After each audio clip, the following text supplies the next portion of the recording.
बोले गजराज।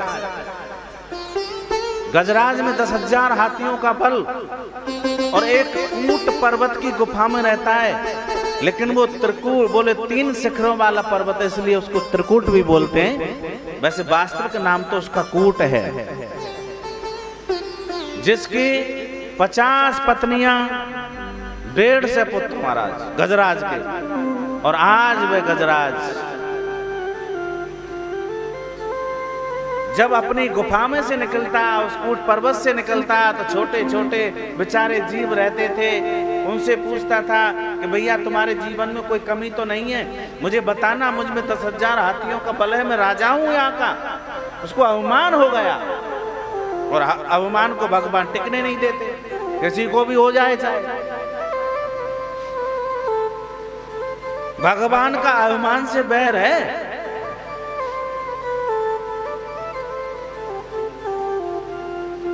अब तो छोटे छोटे जीव बेचारे जय जयकार करने लगते, बोल गजराज महाराज की जय हो, गजराज महाराज की जय हो। आज उस गजराज ने क्या सोचा, अपनी पत्नी और बच्चों को लेकर के एक सरोवर में स्नान करने के लिए गया, और वहां सरोवर में स्नान किया। और सरोवर में स्नान किया तो उसमें रहता था ग्राह, और जैसे ही सरोवर में गजराज स्नान कर रहा था, ग्राह ने पैर पकड़ लिया। देखो वो जल का जीव है, जल का जंतु है, और जल जंतु में, जल के जीव में बाहर के जीव से दुगनी ताकत होती है।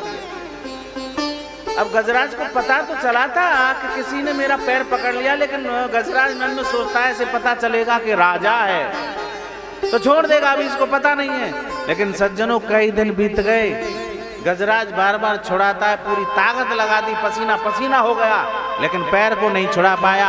जब हताश हो गया तो अपने बच्चों से कहने लगा कि बच्चों मिलाओ सूर से सूर, मैंने तुमको पाला पोसा, वो दिन आज आ गया है। लेकिन बच्चों ने भी कई दिन तक खींचा, लेकिन खींच नहीं पाया गजराज। 150 बच्चे हैं, मुख मोड़ करके चल दिए बच्चे।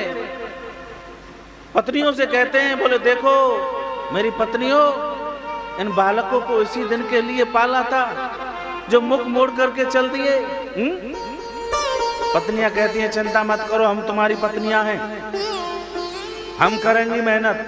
पत्नियों ने अपनी सूंडों को लगाया और गजराज को खींचने लगे, लेकिन गजराज खिंचता नहीं। पत्नी भी हिम्मत हार गई और वो भी मुख मोड़ के चल दी। वो गजराज रोकता है, बच्चों से भी कहा, बच्चों तुम मेरे पुत्र हो, बेटाओ कहाँ जा रहे हो? अरे खींच नहीं सकते तो मेरे पास तो रहो, मेरी हिम्मत बनी रहेगी। वही काम पत्नियों ने कर दिया, पत्नी भी मुख मोड़ करके चल दी। और गजराज कहता है, अरे पत्नियों तुम तो धर्म निभाओ। सज्जनों ये संसार है, कोई किसी का नहीं है। पत्नी चली गई तो पति रंगरेलियां मना रहा है, पति चला गया तो पति रंगरेलियां मना रही है। उसको शोक नहीं कि हमारा पति चला गया, उसको शोक नहीं कि हमारी पत्नी चली गई है। कि अब हमको किस प्रकार से रहना चाहिए, धीर गंभीर भजन करना चाहिए। अब व्यर्थ में क्यों जीवन को खराब करें। लेकिन महाराज संसार के भोग विलास के सामने झुक जाता है, सब भूल जाता है, अंधा हो जाता है। उसको पता नहीं रहता कि मेरी शादी भी हुई थी, मेरा विवाह भी हुआ था, लेकिन मेरा जोड़ा बिछड़ गया, अब तो गलत मार्ग ना पकड़ो। अंधा हो जाता है वो, शरीर को क्षीण करने में लग जाता है, शरीर क्षीण हो जाता है, आयु घट रही है, उसको नहीं पता। अभी जितना ब्रह्मचर्य का पालन करोगे उतनी आयु बढ़ेगी, उतना चेहरा पर तेज बढ़ेगा, शिखंडी जैसे नहीं लगोगे। जितना जो रोकेगा बिंद को वो मारेगा जिंद को। ब्रह्मचर्य का पालन नहीं किया, पाम लड़खड़ा गए, अभी से दौड़ सकते नहीं, हम अपने मुंह से ही कहते हैं, सब काम कर लेंगे।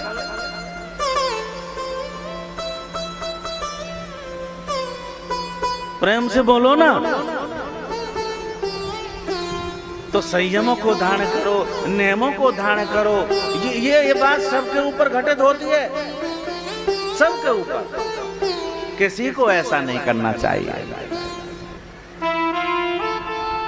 जब ही तो कहते हैं एक नारी सदा ब्रह्मचारी, एक नारी वाले व्यक्ति को ब्रह्मचारी बताया है शास्त्रों में। और एक पति वाली पत्नी को उसको पतिव्रता बताया है शास्त्रों में। वो पतिव्रता स्त्री है। हम शास्त्रों से यही शिक्षा लें। आज गजराज कहता है पुत्र भी छोड़ करके चले गए, पत्नी भी छोड़ करके चली गई, मैं बार बार बुला रहा हूँ, संसार से सहायता मुझे कोई यहाँ दिखाई नहीं देता। अब तो वो ग्रह नीचे की तरफ ज्यादा खींच के ले जाता है, केवल तिल मात्र सूर्ण बचा। महादेव नाम नहीं है तो पिंडीधारी कह दे, भोलेनाथी कह दे, भोले बाबा ही कह दे, सांप वाला बाबा ही कह दे, लेकिन हमारा नाम लिया नहीं, हम क्यों जाएंगे?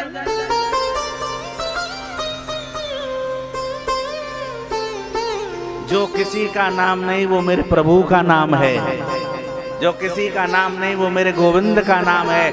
आज मेरे गोविंद ने तुरंत आदेश दिया गरुड़ को, गरुड़ तैयार हो जाओ। बचाने जा रहे थे गजराज को, अब यहाँ बचाना पड़ रहा है गरुड़ को। क्यों? क्योंकि गरुड़ को अवमान हो गया, जहां भी प्रभु जाते हैं मेरे बगैर नहीं जाते, मुझ पर बैठते मैं उड़ता हूं, कितनी ताकत है मुझ में, गोविंद को लेकर के उड़ता हूं। गरुड़ को अवमान हो गया। भगवान ने कहा अरे गरुड़ थोड़ा भैया जल्दी करो, जल्दी जाना है। जैसे कोई मालिक अपने ड्राइवर से कहते अरे भैया ड्राइवर खड़ा, गाड़ी निकालो भैया, 1 घंटे से कह रहे तुमने अभी तक गाड़ी नहीं निकाली, फिर उसको साफ करोगे, फिर उसको मैं देखोगे भैया सब ठीक ठाक तो है, हवा बवा सब कुछ सही है कि नहीं है, कि निकल गई अभी से।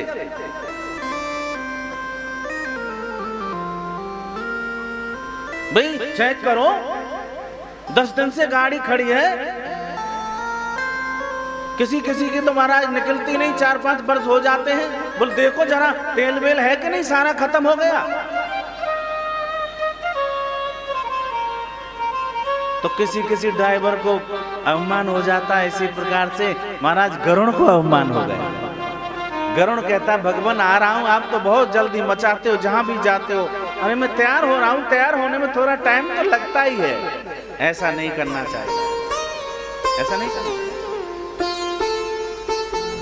शास्त्रों में यहां तक लिखा है, शास्त्र हमारे कहते हैं कोई बड़ा बैठा है और कोई आया है, घर के जो मुखिया बैठे हैं तो जाकर के मुखिया के पैर छुओ, वहां छोटे के पैर छूना भी अपमान है। यहां श्रीमद् भागवत का प्रांगण है, केवल भागवत जी को नमन करो, संसारिक व्यक्तियों को नमन करना, पैर छूना अपराध है शास्त्रों के सामने। भगवान की सेवा कर रहे हैं, भगवान का मंदिर है, भगवान के चरण स्पर्श करो, भगवान का वंदन करो। भगवान के सामने संसारी लोगों के पैर छूना अपराध है। ये मैं आपको शास्त्रों की बात बता रहा हूँ, कोई नहीं बताता है, ये अपराध है। हम मंदिर में जा रहे हैं तो आओ बहन, एक हाथ में उसने लोटा ले रखा है, कह तो छी रही है, पैर को लग गया सिर में, एक दूसरे के पैर लग रही हैं, पैर छी रही हैं। सामने भोलेनाथ हैं, भोलेनाथ भी नवाती जा रही हैं, उसी हाथ से पैर छू दे, उसी हाथ से भोलेनाथ नवा। ये अपराध मत करो, ये अपराध है। कुछ शिक्षा लो, कुछ सीखो। कथा भागवत शास्त्रों से, संतों से, विद्वानों से, गुरुओं से हमको यही मिलता है। ये अपराध हम ना करें। अरे भगवान के सामने संसार की परंपरा निभाना ये कहाँ की बात है? इसको तो मूर्ख से मूर्ख आदमी व्यक्ति जानता है। गुरु के सामने संसार की परंपरा निभाना ये कहाँ का अपराध है? केवल राधे राधे बोलो और जय श्री कृष्ण बोलो, प्रेम से बोलो जय श्री कृष्ण। आज गजराज कि प्राण संकट में तिलमात्र सूर्ण बचाए। उधर अभिमान हो गया गरुड़ को। अरे भगवान ने फिर कहा, कम से कम 5वीं 6वीं बार कह रहे गरुड़ क्या हुआ? बोले आ रहा हूं भगवान।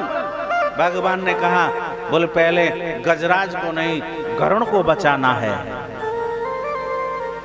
कभी कभी जीते जी भी आदमी मृत्यु कर लेता है, बड़ों का अपमान पे अपमान करता है। पिता ने कहा बेटा थोड़ा इधर आना। बेटा आया, बोले बेटा वो काम तुमने कल ठीक नहीं किया। बोले क्यों? अरे आप क्या जानते हो, मैं वहां नौकरी कर रहा हूं, इतने बड़े लोगों के साथ रहता हूं, और तुम तो घर में पड़े हो। अरे जिसने जन्म दिया उससे ज्यादा तू जानता है? जीवन में नहीं जान पाएगा, चाहे कितनी डिग्री हासिल कर ले, चाहे कितने शास्त्र पढ़ ले, वो तेरे जन्मदाता है, जन्मदाता। और जिसने जन्म दिया होता है वो भगवत स्वरूप होता है। मैं तो केवल जल पीने के लिए आया था गोविंद, मुझे बचाओ। संसार ने धोखा दे दिया, बच्चों ने धोखा दे दिया, पत्नियों ने धोखा दे दिया, संसार ने धोखा दे दिया। ये संसार तो धोखेबाज है। संसारे असारे, संसार में कोई सार नहीं है, असार है। संस्कृति इत संसार है, जो सरकता जाए, खिसकता जाए, मिटता जाए, मिटाता जाए, वो संसार है। आज तिलमात्र सूर्ण बचा गजराज का। भगवान ने हाथ बढ़ाया, सूर्ण को पकड़ा, गज और ग्राह दोनों को खींच लिया, और भगवान ने सुदर्शन चक्र से ग्राह का उद्धार कर दिया। ग्राह का उद्धार।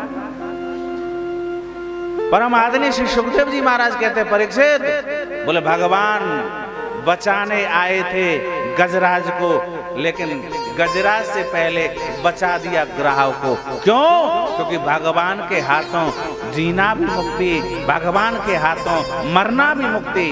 बोले उद्धार करने आए थे गजराज का, गजराज से पहले भगवान ने ग्राह का उद्धार कर दिया, ग्राह का। लेकिन आज गजराज चरणों में लेट गया, कहता है भगवान माधव, यदि आपका सहारा नहीं होता तो मुझे कोई नहीं बचा पाता।